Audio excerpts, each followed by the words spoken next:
Good morning. So I'm back here to answer your questions. And as I've mentioned many times, most of the people who are asking questions are readers of this book. You are the universe, discovering your cosmic self and why it matters. And they're sending their questions to me at the following email address: info@jayo.com, info at jayo, JIYO.com, info at jayo.com. And you can, of course, send in any question. It doesn't have to be from the book. So Thaisa Clapman says, Namaste Deepak, I have read all your books and I'm a primordial sound meditation instructor. That's wonderful. So primordial sound meditation instructors are trained at the Chopra Center to teach meditation. I am grateful for your daily question and answer. Since a young age, I have discovered the interconnection of the body, mind, and universe. Okay, slight correction. There's no interconnection between mind, body, and universe. They are actually the same reality. Body, mind, universe are the same reality. They are interpretations of different experiences in awareness. So body, mind, and universe are essentially human interpretations, as I say, human constructs for experiences in awareness. The mind is the interpretation of thoughts, emotions, imagination, creativity, insight, intuition, and so on. The body is an interpretation of sense perceptions, and the universe is also an interpretation of sense perceptions. So they're all fluctuations of consciousness in consciousness, known in consciousness, and ultimately made out of consciousness. Okay, so let's go on with the question. I consciously use the power of intention and thought in my life. Once again, intention and thought are modifications of the same awareness, but that's good. And I'm an avid believer of Buddha's teaching, which is what you think you become. Now, I've seen that translation many times and I cannot find it in Buddha's teaching, in the original teachings. And a lot of quotes attributed to the Buddha are not actually found in the original text. But I do believe what you're saying is that your experiences are a result of the interpretations of what you think. There's no question about that. And also that experiences are an entangled form of thoughts, feelings, emotions, sensations, images, and sense perceptions. They're all entangled. They're all different expressions of the same underlying consciousness. And your thoughts do become experiences. There's no question about that. So for a long time I was under the understanding that if I have an intention or thought, it would become true into manifestation given the necessary steps. But how about past karma? Again, I'll explain karma as a human construct, but it's a good question. In any moment, can we be liberated by choosing differently from our conditioned mind? Answer is yes. And create the seeds of a new life? Answer is yes. Getting out of samsara. Samsara is the wheel of recycle experience. Okay. Namaste Deepak. Please share your thoughts or your wisdom, she says. I don't know if it's wisdom, but I'll share any insights I have. So karma is now becoming a very popular word in the language of our times.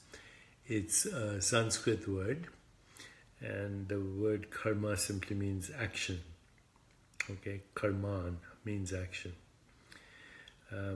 Action, of course, generates experience, right? And as soon as we have experience, then there is also the interpretation of experience, which is a memory. Soon becomes a memory. The memory has the potential to create a desire, and the desire again is has the potential to create a new experience. So this is it. Karma sows the seeds of memory in consciousness, which in Sanskrit are called sanskaras. These sanskaras sow the seeds of future tendencies for behavior and thought, and these are called vasanas. So karma, sanskara, vasana are entangled and create samsara, the repetitive cycle of experience in the construct that humans call time. So the question of Thaisa Clapman is, can we step out of this wheel? And the answer, of course, is yes. But to what advantage? Let's come back to that in a few seconds. 15 seconds is all I ask. I have to do this for Facebook.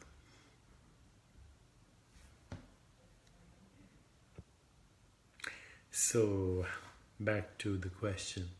Is it possible to step out of the wheel of samsara, the wheel of sanskara, vasana, and karma? Answer is yes. That should be the goal of life. Okay? That should be the goal of our existence.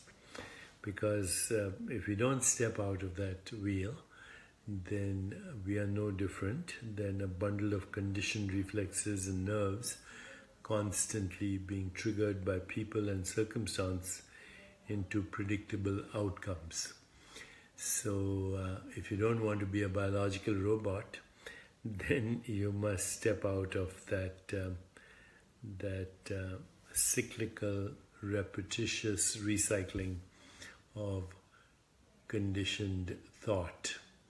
Conditioned thought. All thought is the result of conditioning. I'll repeat that.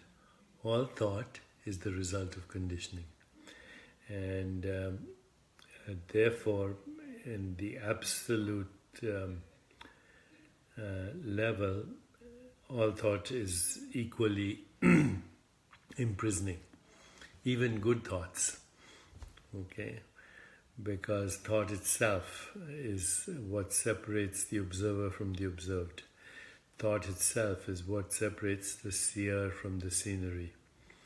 Thought itself is what separates the knower from the known.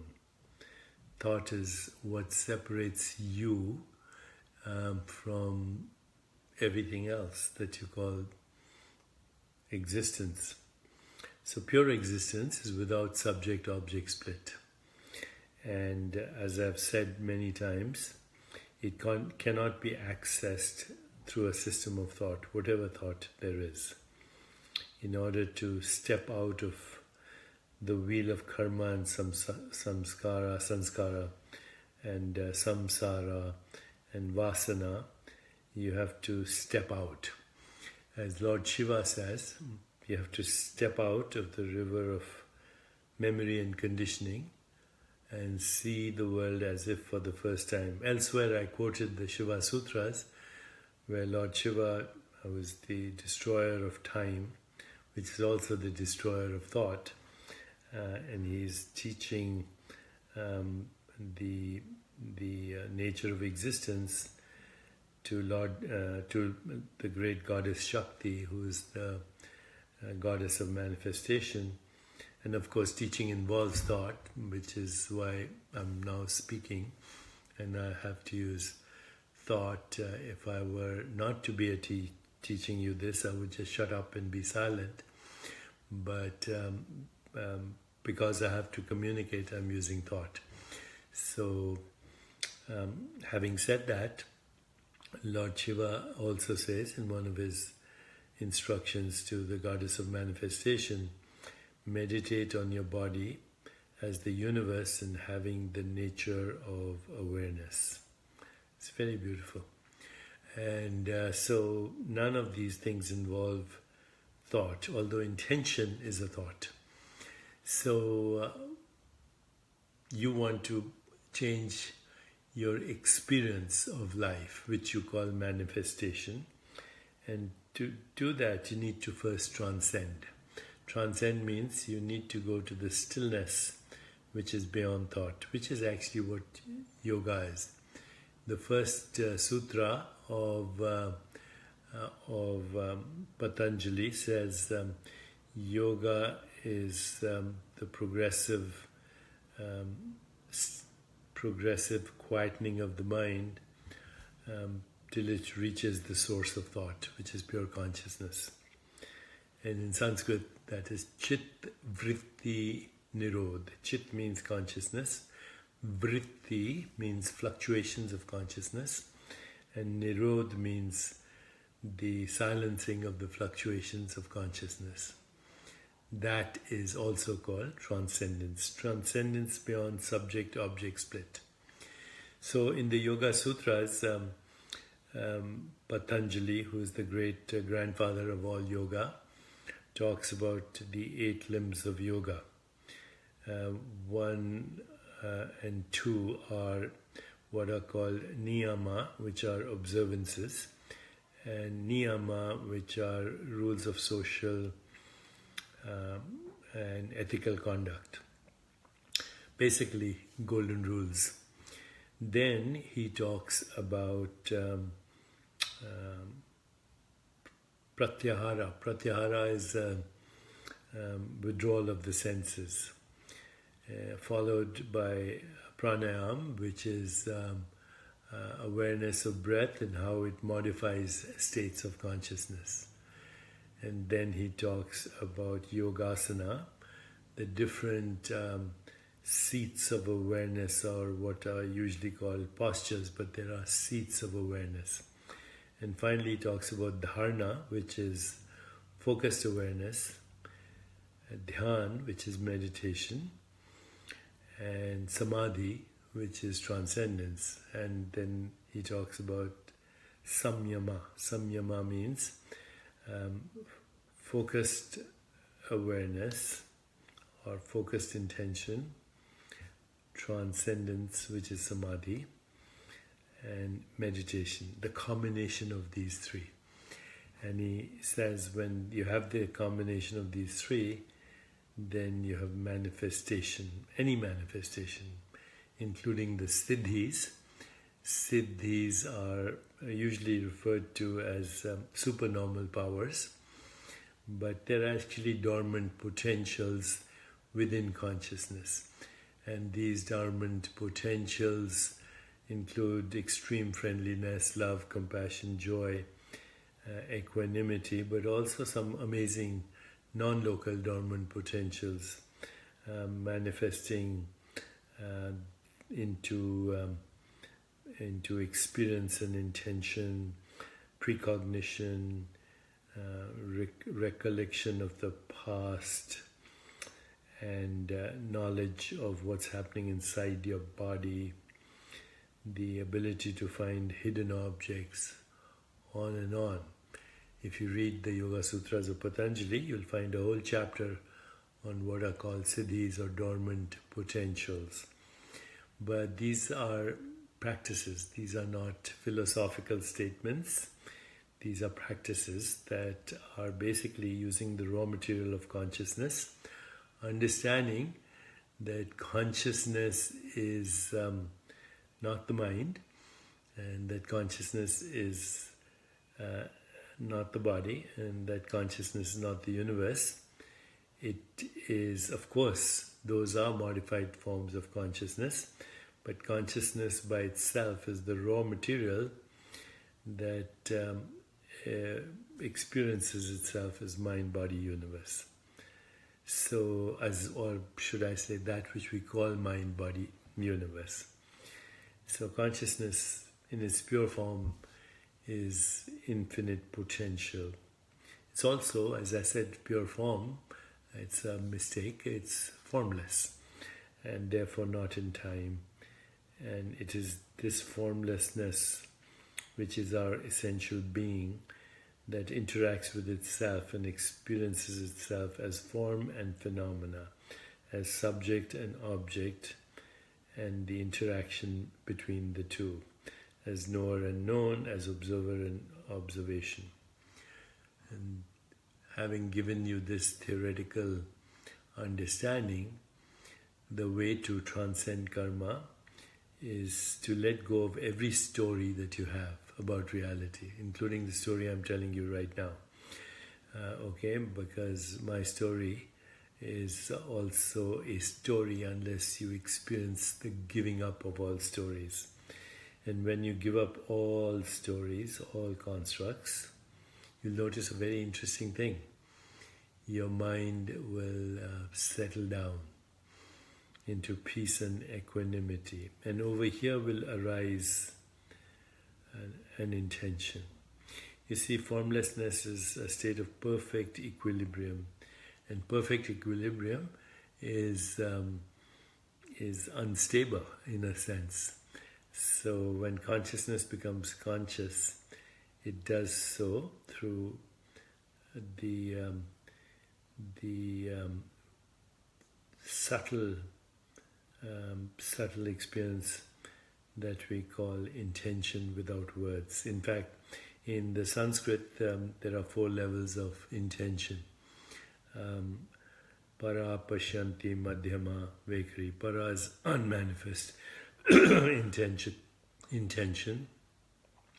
So my intention to have coffee was actually not in my awareness till I saw the coffee cup, and now it's an experience. If I ask you to think of your left 5th toe, it wasn't an experience till I asked you, and then now it's an experience. But it was always an awareness.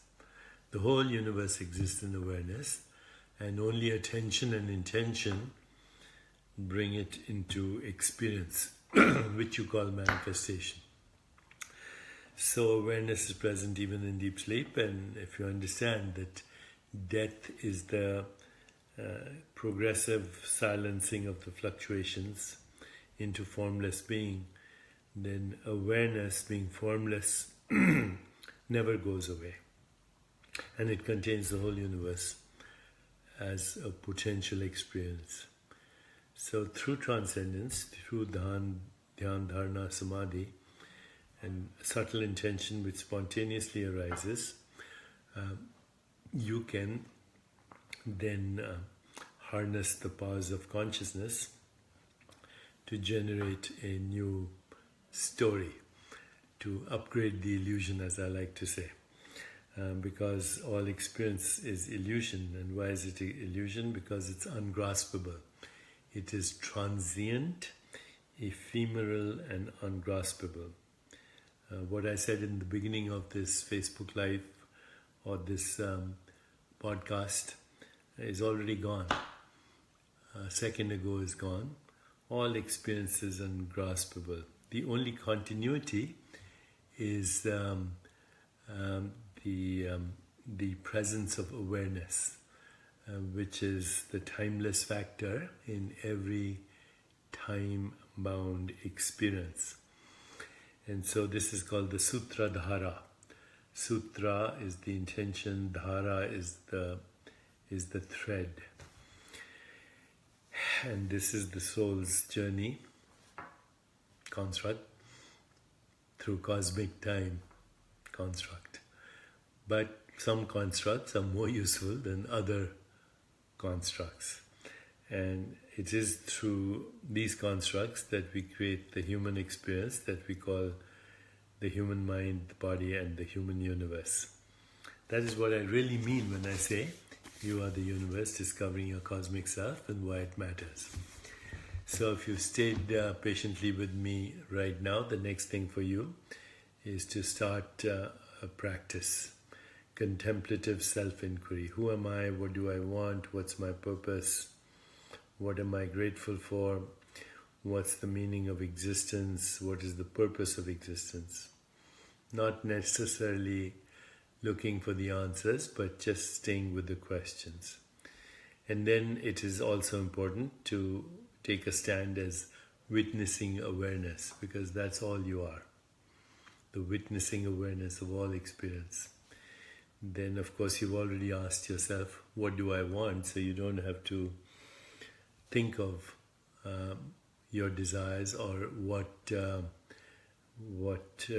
want. You just have to ask the question. And if you live the question, then life will move you into the answers. And finally, you have to learn to transcend. Transcend. Somebody says, please show the book again, Silvana. The book is You Are the Universe, Discovering Your Cosmic Self and Why It Matters. Okay, so self-inquiry, taking a stand as witnessing awareness, mindfulness of sensory perception, mindfulness of body. Mindfulness means just awareness. Mindfulness of mental space, mindfulness of the web of relationships, and ultimately transcendence. And then life flows. Life is flow, and life is the progressive expansion of happiness and joy. And life is infinite creativity and infinite evolution. And that is why we're here. That's why we're here. On a journey of infinite creativity, infinite evolution. We are in dream time. And it is my privilege to visit your dream. And I feel privileged that you're visiting my dream in this very thin sliver of cosmic time, but in the deeper reality, beyond all constructs, there is no time. And that's what we mean by ageless body, timeless mind, because your body is the whole universe, and your mind comes from the ground state of all existence, which is pure consciousness. Pamela Burrows says, Sat Nam Deepak. Good way to end our conversation today. Sat, which means truth. Nam, the name of truth, which is actually nameless. Take care and lots of love, and see you tomorrow. Okay? Stay in flow. Stay in flow. Bye-bye.